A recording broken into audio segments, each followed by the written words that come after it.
buy 2 more. Yeah, that's her. Coming out. Who's that man? I don't know who that is. Come on, move it. Okay, wait. He has to have taken it. All right. That's your man. We'll have some guys look into.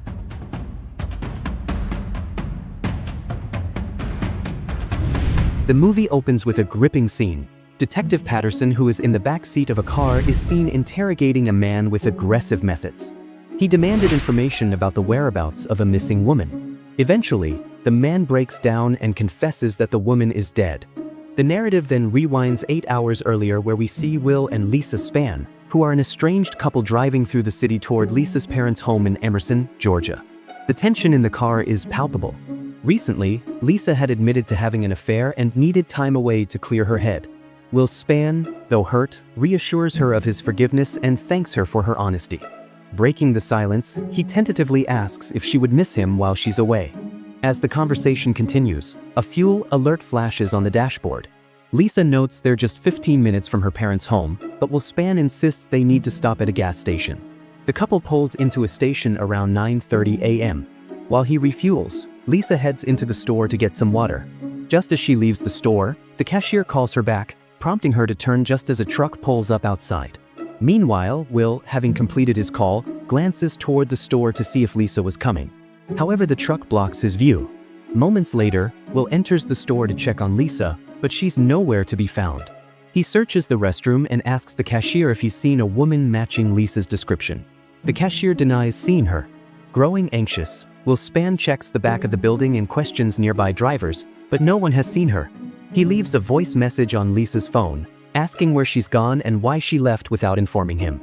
Unable to shake his growing sense of unease, Will Spann dials her number again, but it goes straight to voicemail. Returning to the store, he confronts the cashier, who insists he hasn't seen Lisa.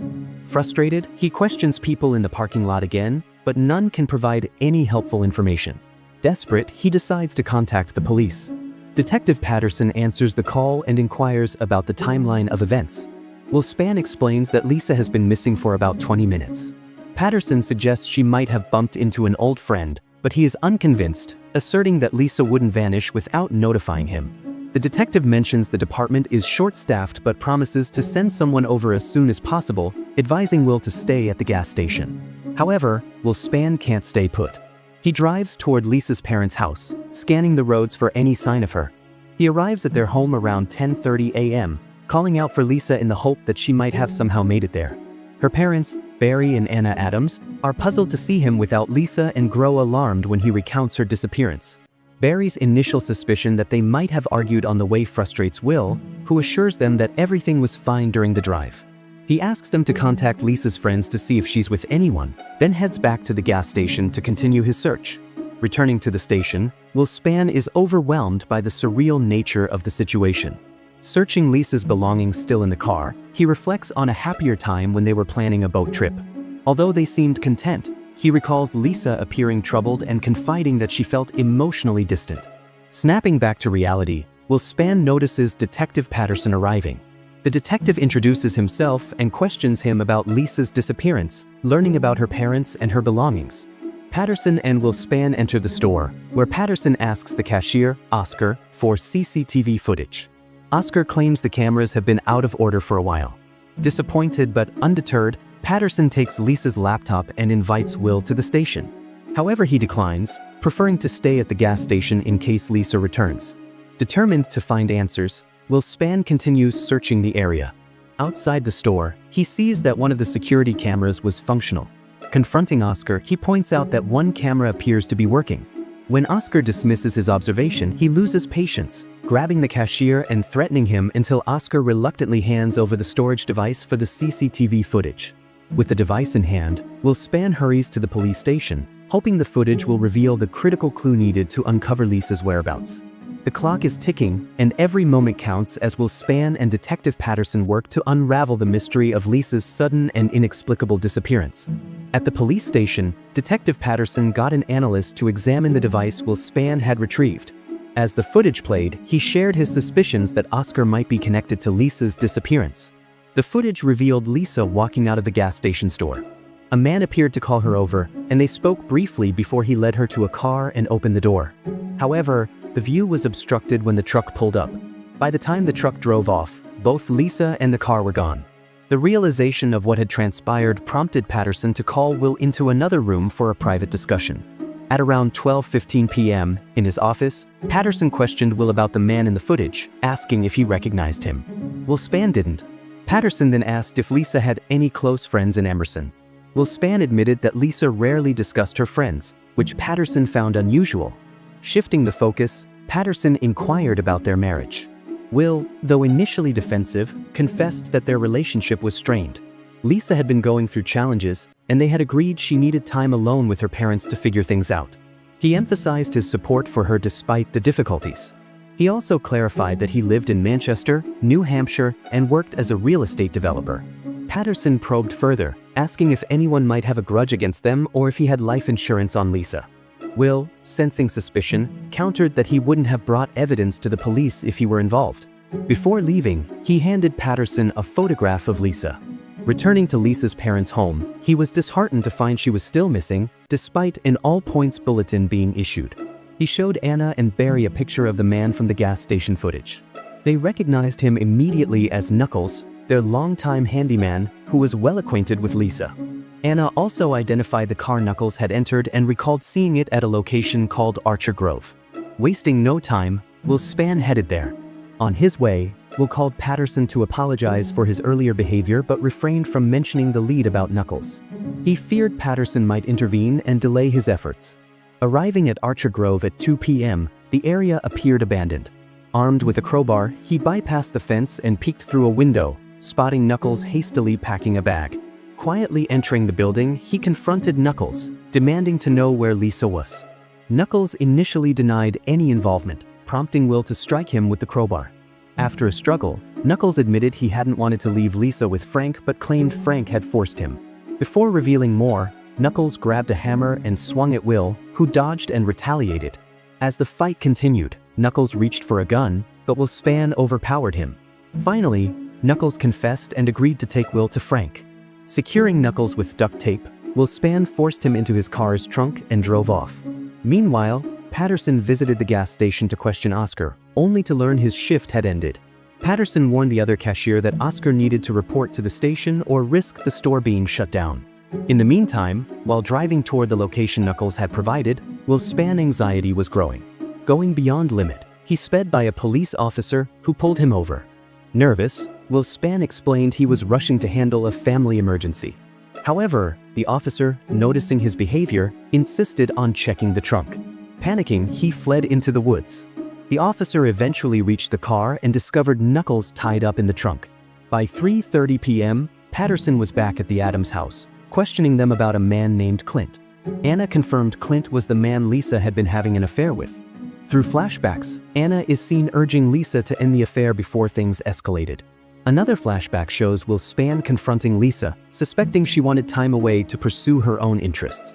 Patterson explained that although Clint had sent Lisa several emails, a background check revealed no evidence linking him to her disappearance. Patterson also informed them that Knuckles had evaded capture and was not yet classified as a criminal. Meanwhile, Will Spann navigated through the woods, still determined to locate the site Knuckles had mentioned. Hearing a noise, he discovered a road with a parked four-wheeler nearby. He attempted to start it but was stopped by a man armed with a rifle. Will Spann explained that Knuckles had directed him to meet Frank but claimed his car had broken down. The man tried contacting Frank via walkie-talkie but failed, explaining that mobile phones didn't work in the area. Acting frustrated, Will pretended to turn back before the man pointed him toward the path to Frank's location. Continuing through the woods, Will Spann reached a campsite teeming with junkies. He spotted someone who he believed was Frank and decided to enter the main building. Carefully avoiding detection, he concealed himself behind an abandoned car.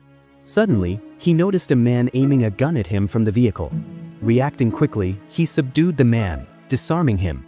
As he moved deeper into the building, he spotted Oscar arriving at the campsite with another man.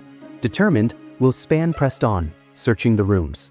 In one, he encountered another man and was forced to take him out to continue his search.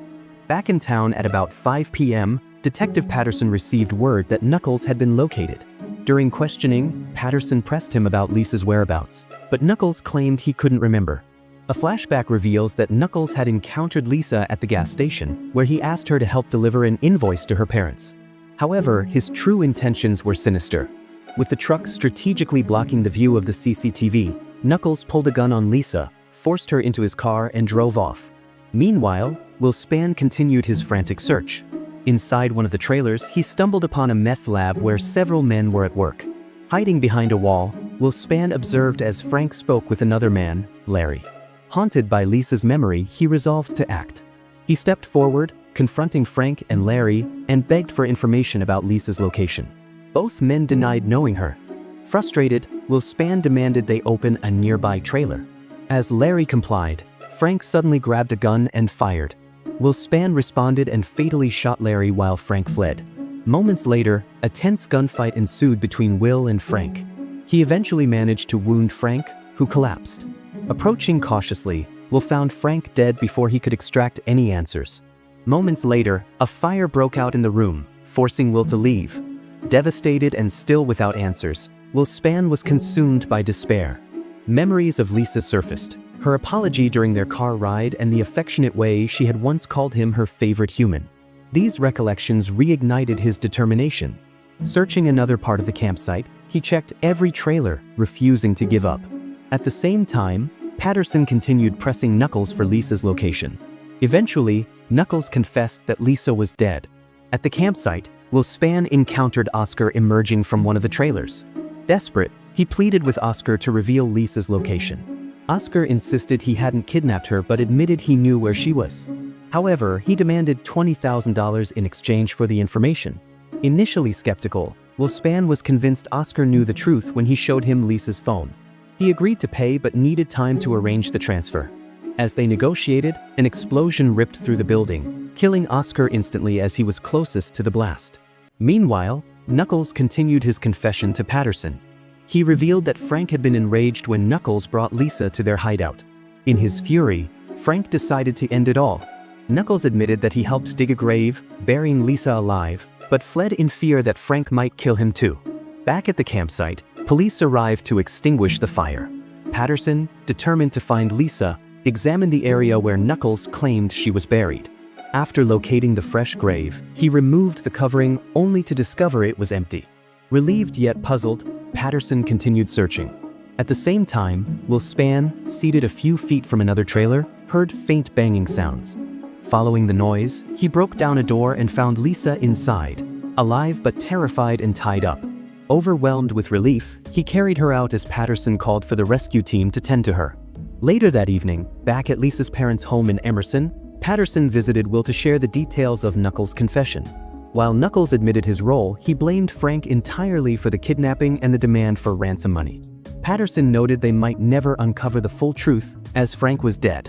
He also mentioned that Will Spann had killed some of the men during his search but chose not to hold him accountable given the circumstances. Advising him to take care of himself, Patterson left. At the end, Lisa emerged from the house, thanking Will for rescuing her. She invited him inside, and as they walked toward the house, a soft rain began to fall. Sharing a warm smile, they stepped into the house together, their ordeal finally behind them.